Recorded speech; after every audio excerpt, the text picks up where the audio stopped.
Buraya geldim Tek okuma. başına ben gitmek istiyorum. Başka kimse olmasın. Ya senin derdin nedir diyor. Orada söyleyeceğim. Sen bana söyle. Ki ben ona göre ben yok dedi. Ben şimdi sana söylemeyeceğim. Hazreti Şeyh'in önüne çıktıktan sonra söyle. Peki.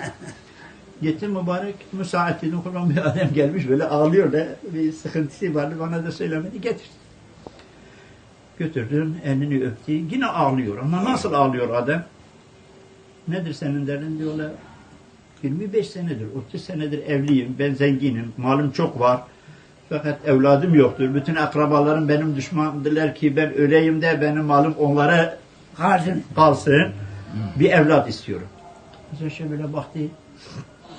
Dedi senin ailen kaç yaşında dedi. O da benim yaşımda dedi. Şer'i adetleri var mıdır dedi.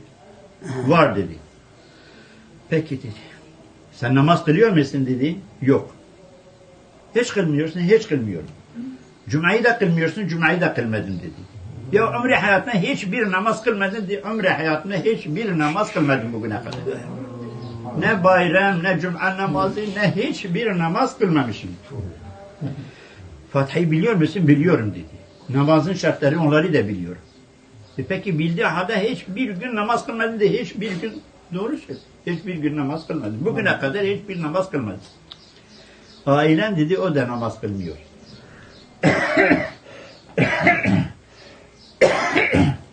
Ya abla git 2 tane tesbih getir. Ben gittim. Öyle kızarak dedi bu kötülerinden getireceğim. Ben şeylerinden iyisinden değil de Abdullah buyur kurban dedi iyisinden getir. Vallahi aynen öyle daha ayrılmadım.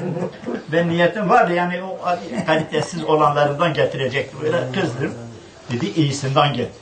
Benim 2 tane o nakışlı vardı geliyordu getirdim verdi. Bir tanesi kendine verdi ötekisi de bana verdi. Elini uzat dedi uzattı tövbe verdi. Bir söz ver 5 vakit namazın kıl. Ha bu kağıdı da verdi dedi bu zikri de çek. Yarın hanımı da getir Abdullah'ın yanına tövbe alsın. Abdullah bu tesbihi de ona versin. Ben sana söz veriyorum Allah sana bir erkek evlat versin. Söz veriyorum. Hiç kimse öyle demiyor. Ben hiç görmemiştim. Dua edeceğiz böyle ama böyle teminat. Ben sana söz veriyorum Allah sana bir erkek evlat versin. Erkek dedi o. Kalktık yaşa adam ettim artık bu sana bir hazine artık verdi. Bu kimseye böyle olmadı. Hiç Hazreti kimseye böyle demiyordu. Hemen yarın aileni getir bak ezbeyi de yanında. Adam gitti. O köydeydi okulun. Tepeci köyü. Orada yanımızda. Yarın gelmedi. Bir hafta sonra gelmedi. Bir ay geçti gelmedi adam. Tezbihte kalmış benim cebimde. 2-3 ay geçti. Gelmedi. Adam gelmedi. Ya hanımı sözünü tutmadı. Yahut kendi hoşuna gitmedi. Neyse gelmedi var hasıl. Tezbihte yanımdadır. Eve getir. Bir akrabam vardır. İhtiyar bayan amcam kızı. Bana dedi amca ne olur? Hazreti Şeyh'in yanında bir tesbih bana getir. Orada bir tesbih banda var. Ben sana vereyim. Çıkarttım yine ben dedim bunu veremem. Bunu başkası için vermişti. Hazreti Şeyh'den sormadan veremem. İnşallah dedim sana getir. Ben bunu vermiyorum.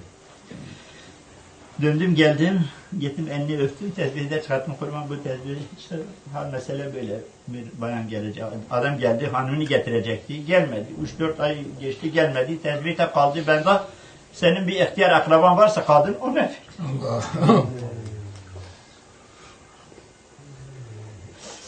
Bir ihtiyar kadın akraban varsa vallahi lazım. Aynen böyle. O ne verdi?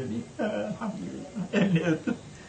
Gittim de ona senin ismine zaten o gün bizim aramızdaydı. Allah bizi şefaatlen. Bir gün kurban yine benden sordu. Özür dilerim ona sen beni